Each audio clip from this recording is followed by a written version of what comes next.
All right, here's a look at our fourth review. And this review is going to cover our solutions unit from earlier in the year.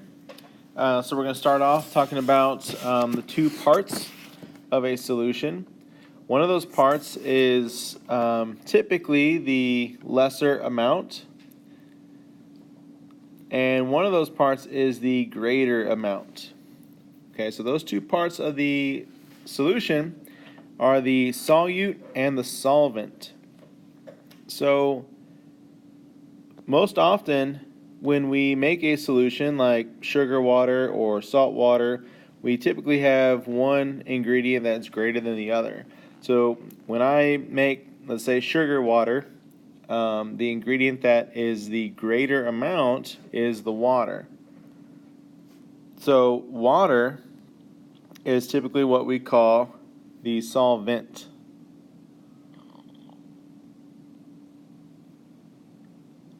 And the lesser amount, the sugar, would be the solute. So we got the solute and the solvent. So over here on the example, the lesser amount could be salt or sugar, and the greater amount would be water, whatever it's being dissolved in. Okay, so salt water. If I have salt water, two ingredients are salt and water. Well, what is the solute? What is the solvent? So in salt water, the lesser amount is the salt. So it is the solute. And the greater amount is the water. So water is the solvent. Now water is known as the universal solvent.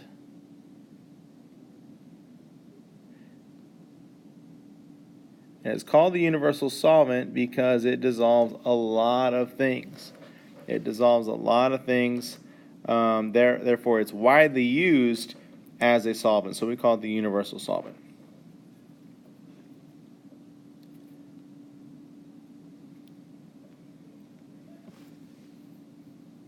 We also use the rule like dissolves like. Now, what does that mean? Well, it means substances dissolve other substances that are just like it. So water, for example, is our universal solvent. It dissolves substances that are similar to it. So some examples of these substances could be polar substances. So water is polar, meaning it's got a positive end of the molecule and a negative end of the molecule, and it dissolves other things that also have positive and negative ends of their molecules.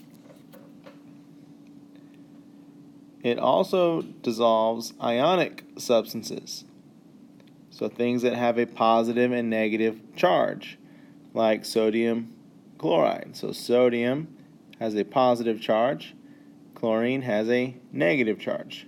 So it can break these substances into ions. Things that it does not dissolve are what we call nonpolar. And these are substances that do not have a positive or negative end to their molecule. And those examples could be things like oils and fats. If you try to dissolve oil into water, it will not work. No matter how much you shake it up or stir it or agitate that mixture, it will always separate. The oil will always separate from the water because it is nonpolar, and water will not dissolve things that are not like it.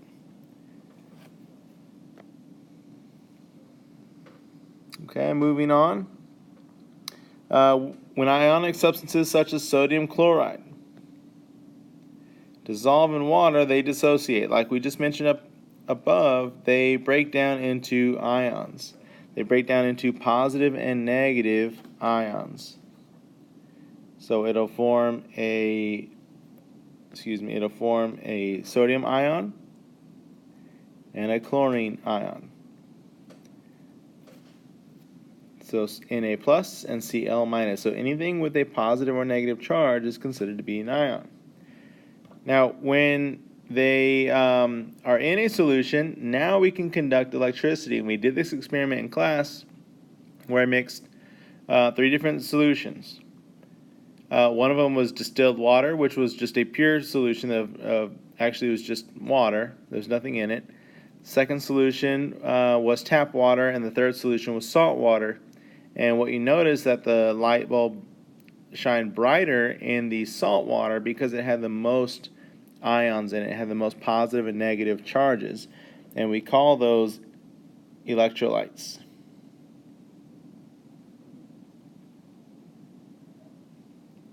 Okay, electrolytes are substances that have ions dissolved in them, thus creating a pathway for electricity to flow. Okay, moving forward to dissolving rates of gases and solids.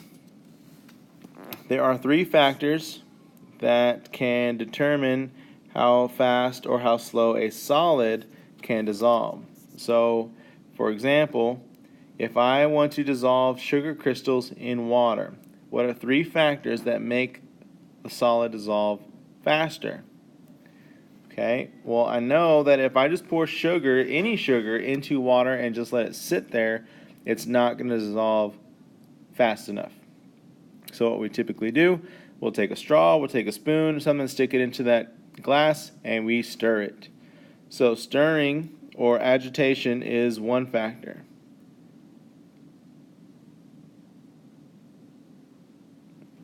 Okay, a second way that I can get my sugar to dissolve faster is if I heat it up.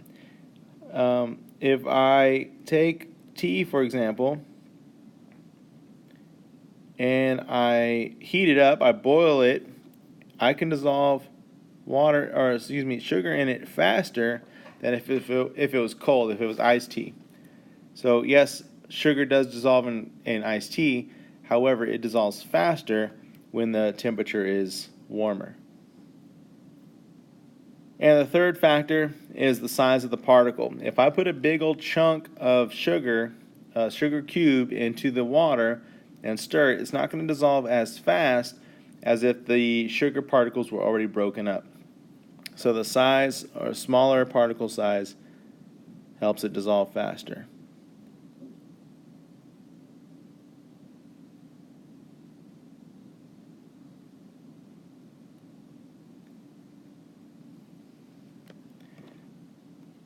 All right, on the backside.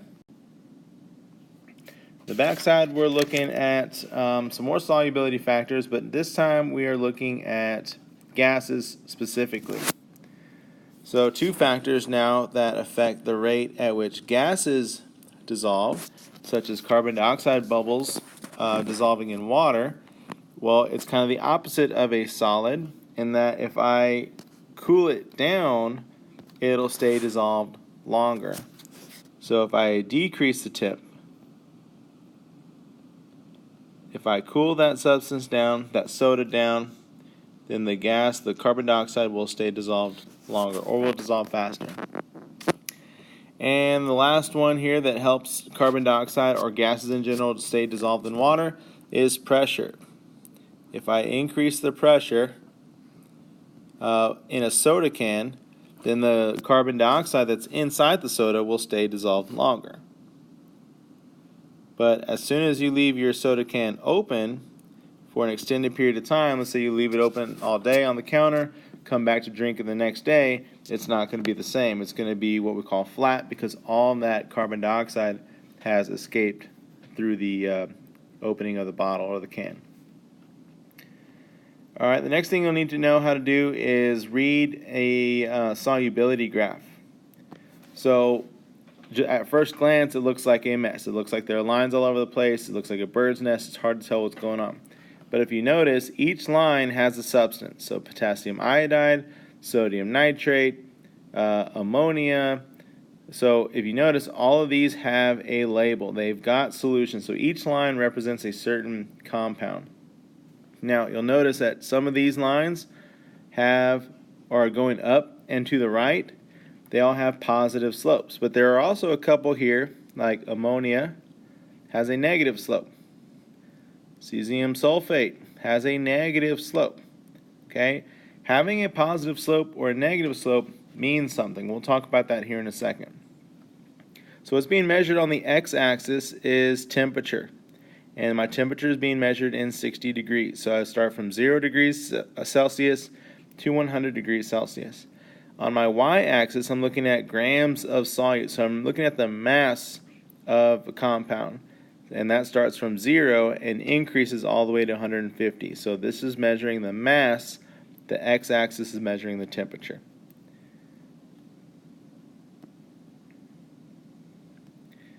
Alright, so let's look at our first situation here. First situation says, what type of solution is represented by the following points? And it says saturated, unsaturated, supersaturated, and then there's A and B. So let's first talk about what saturated, unsaturated, and supersaturated means. Okay. Saturated means that the solution has dissolved the maximum amount of solute that it can. And typically, if a point is on the line, then that solution is said to be saturated if it's on the line.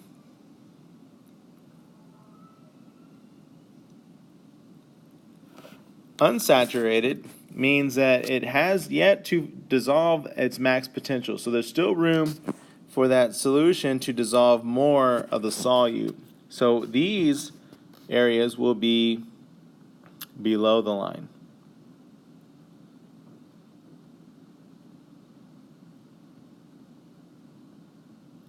And the supersaturated solution means that it has been forced to dissolve more than it can actually hold. So it has reached its maximum, but usually through heat we can force a solution to dissolve more solute than it really is supposed to hold. And at this point, when it's supersaturated, it becomes very unstable, and it has the potential to form crystals because it is so unstable. Anyway, these points will be found above the line in a graph.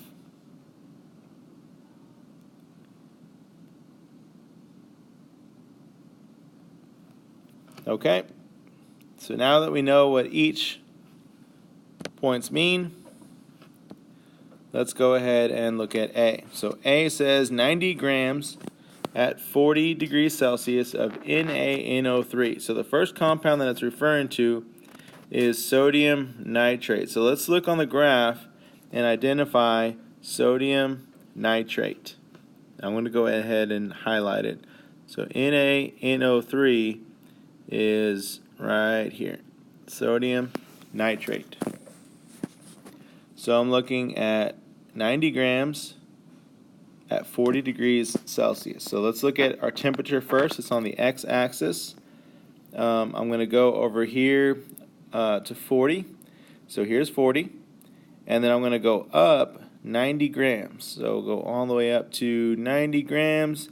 And 90 grams is right here. So at 40 degrees Celsius and 90 grams, I'm going to put a point.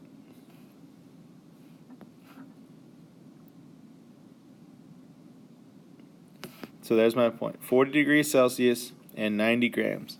Now, in relation to the line that I highlighted, sodium nitrate, this point is below the line. So if it is below the line, then that means that our solution is unsaturated.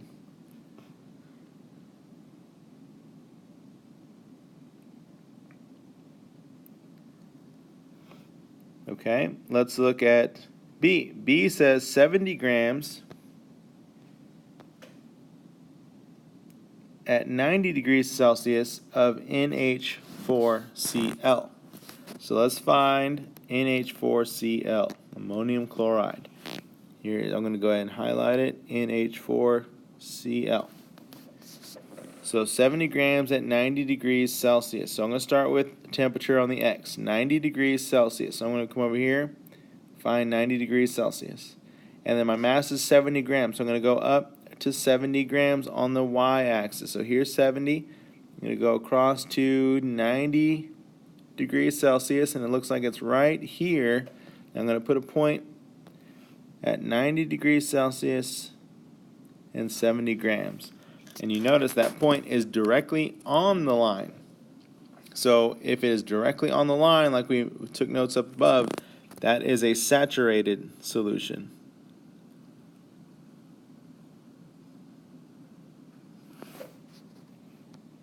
And if any of those points was above a particular line, it would be a supersaturated solution. So number 10 says, which compounds are gases? And explain. So we talked about earlier how most of these lines have positive slopes. They're all going up and to the right. Okay? There are a couple of them that have negative slopes that are going down and to the right, like NH3 and cesium sulfate. These two lines that have negative slopes, these are my gases. Gases have negative slopes. So NH3 is one of those compounds. And cesium sulfate, which is Ce2SO4 parentheses 3. And I know that these are gases because they have negative slopes. So a negative slope in these types of graphs represent gases.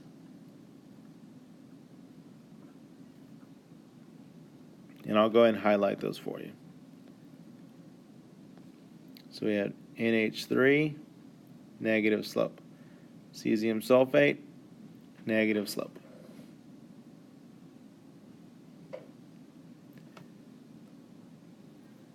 All right, and the last part of this unit was molarity and dilution calculations.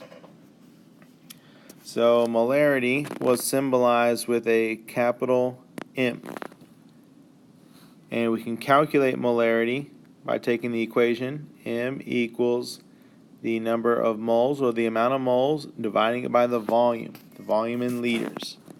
So number 11 says, which solution is most concentrated? So in other words, which solution is the greatest? Which solution has the greatest concentration or the greatest molarity?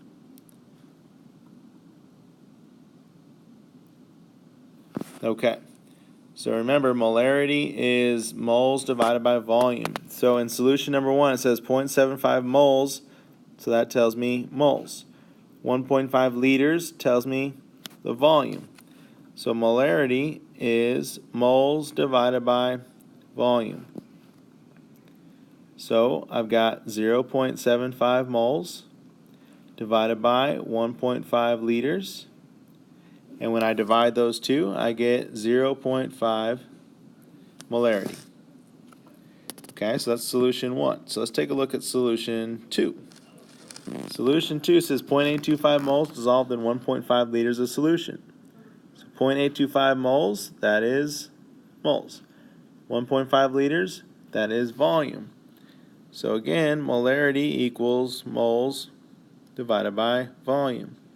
So my molarity is 0.825 divided by my volume, which is 1.5. And after calculating that, I get 0.55 molarity. So which one is the greatest molarity? Well, one is 0.5, one is 0.55. So if you're having a hard time figuring out which is greater, which is lesser, think of it in terms of money. Okay? Over here, I've got 50 cents.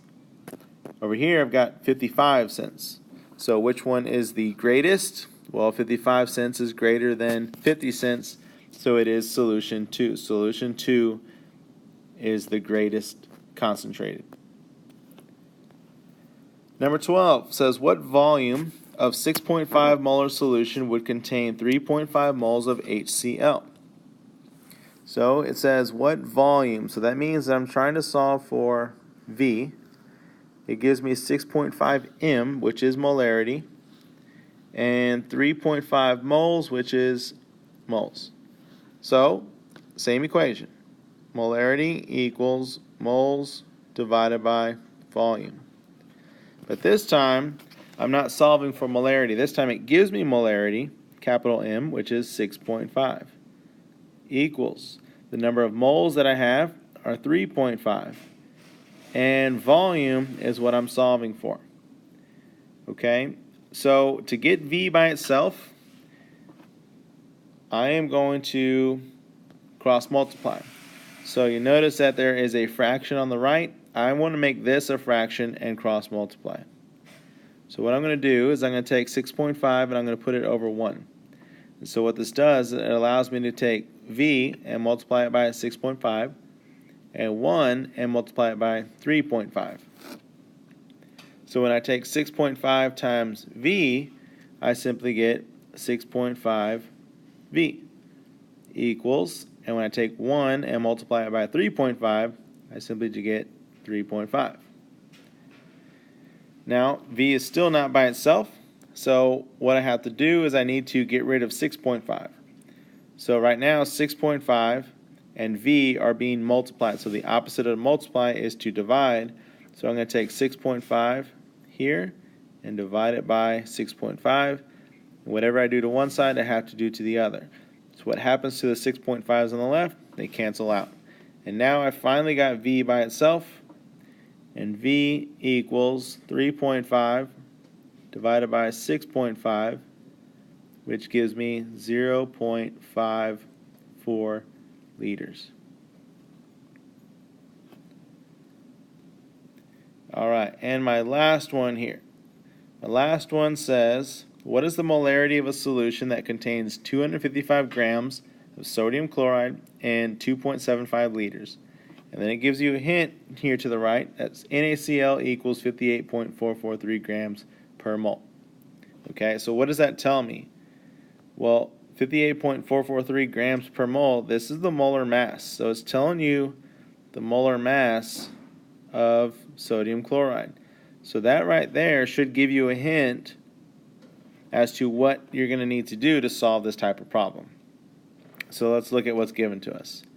Got 2.55 grams. This measures mass. I've got 2.75 liters, which measures volume. And what I'm trying to solve for is molarity, capital M. So molarity is unknown. Well, the only molarity equation we know is molarity equals moles divided by volume. But when I look at my problem, I've only got volume. I want to solve for molarity, but I've only got volume that I can use for this equation. I don't have moles. So that's your indicator that if I don't have moles, but it gives me the molar mass, then I need to find moles first. So step 1 is to find molar mass first.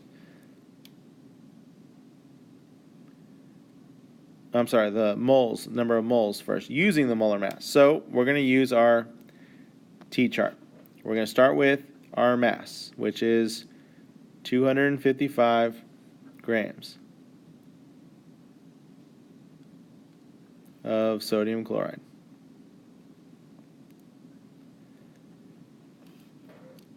So down here at the bottom, I'm going to bring down grams of NaCl.